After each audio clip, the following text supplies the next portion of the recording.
TFNN. Headline News Update.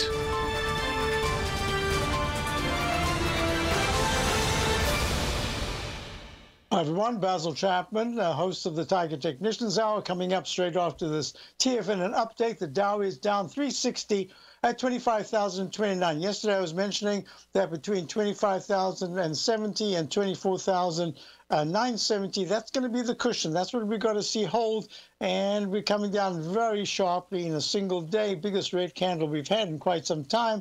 So we were watching that very closely. That little doji candle from yesterday was a clue that if there was a lower, there was a push below yesterday's low. Got to be careful. Well, this is a very serious push, so we've got to watch this very closely. The next support level will be around about the 14-period exponential moving average of 24,860.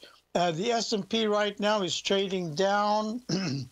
There it is. S&P also had that kind of candle. In this particular case, it was a confirmation of a peak D, fourth highest peak in the Chapman wave, and that's where you've got to be careful. The S&P is down 43 at 2688. Down 1.58%, and it's gone below the 9-period moving average, and the next level of support will be the 2678 level, the 14-period exponential moving average. The QQQ, which is the NDX 100 trading vehicle, the QQQ inverse QQQ trust series, trading at 167, also sharply off yesterday's high, and right on the 200-period exponential moving average at 167.15. Down 1.95%, a little deeper than the others, minus 3.35.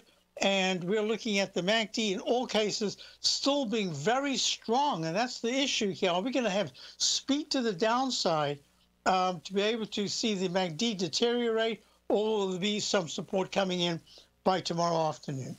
So below 166 would be very negative for the QQQ.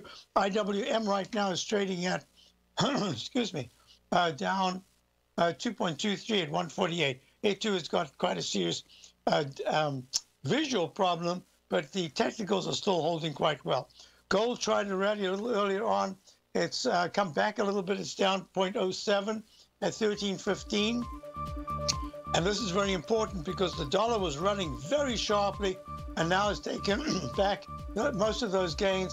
Still up very sharply from the 200-period moving average. We'll see what happens. Stay tuned for my show, the Tiger Technicians Hour, coming up right after these important messages. Basil Chapman.